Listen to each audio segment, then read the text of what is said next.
Welcome to the Potent Mind, where curiosity meets clarity. Ever feel like your brain has a mind of its own? Here, we explore how attention works, why it drifts, and how to train it back, gently, powerfully, and on purpose. It's not about fixing your mind, but learning to work with it. Let's get started.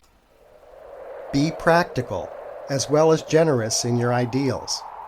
Keep your eyes on the stars, but remember to keep your feet on the ground. Theodore Roosevelt. Here's an example of a simple but powerful new concept that can start you off. Most of the time, when we feel an impulse or emotion, we don't have to do anything. We almost always have time to hold back our reaction, what we say or do, and give ourselves extra time to process what's happening before we act. As I become older and theoretically wiser, I can't tell you how often I found that keeping my mouth shut or not lashing out when I feel like it has led to the better outcome. Emotions are there to grab us, to suddenly hijack our mind and our body and set us into motion without having to think. Anger is there to mobilize us to attack. Fear is there to help us defend. Love is to help us connect with others and to regenerate our species. The sudden hijacking of our mind and body is usually quick and strong, and if you don't act on it, it sets up a physical struggle inside. You can learn to win that struggle as you listen further. Mind gem number 3. Next time you get hijacked by an impulse to act, consider if you can give yourself time to think about how to respond to it. Usually you can.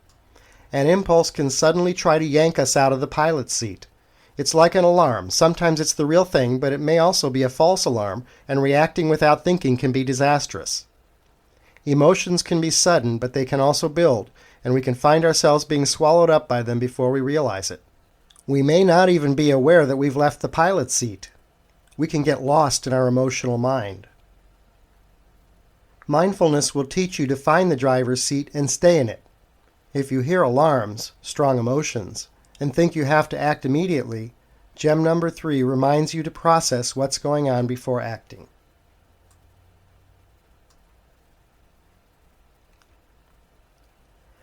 I think you should take your job seriously, but not yourself. That is the best combination. Judi Dench. If your mind is in the past, thinking about your mistakes, blaming yourself or others, feeling resentful about things, then you're not in the pilot's seat.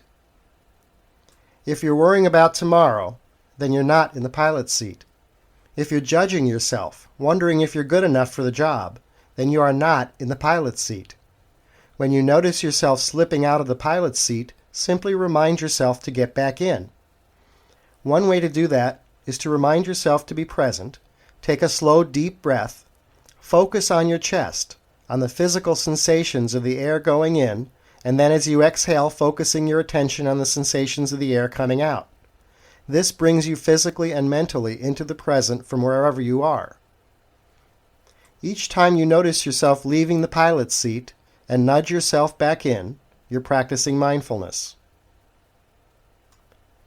Now that we're starting to work on staying in the driver's seat, we can begin to look at the control panel. Reading our emotions properly and responding in healthy ways can help us navigate around obstacles and reach beyond our dreams.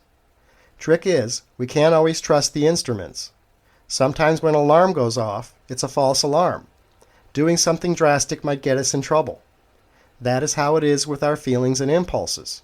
So we have to understand what can get in the way, how beliefs we formed in childhood distort and stick, how what we think we know and what we don't know can blur our view. Let's go back to our 3 important questions. PAEJO. Are my perceptions accurate? Emotions justified? What are the possible outcomes? Perceptions accurate? Emotions justified? Possible outcomes? I try to remember it as the consequence guy, Joe, waiting to be paid if I don't carefully consider the outcomes of my actions and reactions. Joe. Let's talk about consequences. We want to move away from blame, whether it's blaming others or blaming ourselves. Instead, the healthier, more effective model is that there are consequences to our actions, and we must accept them, learn, and modify our behavior. So accept that we are lifetime students. Blaming and kicking ourselves or others only distracts from the learning process by adding hurt, shame, anger, and other negative emotions on top of the original mistake. We can't change other people who tend to kick themselves or people around them, but we can choose for ourselves to get out of that kind of obsessing and abuse of ourselves and of others. Getting rid of blame from your life is related to living non-judgmentally.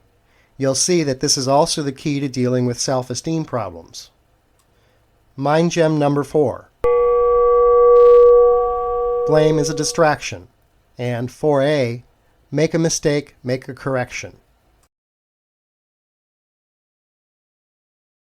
Thanks for listening to The Potent Mind. If today's episode sparked insight or helped you refocus, consider subscribing and sharing it with someone you care about. For more resources or to connect, visit thepotentmind.com. Until next time, be kind to your mind.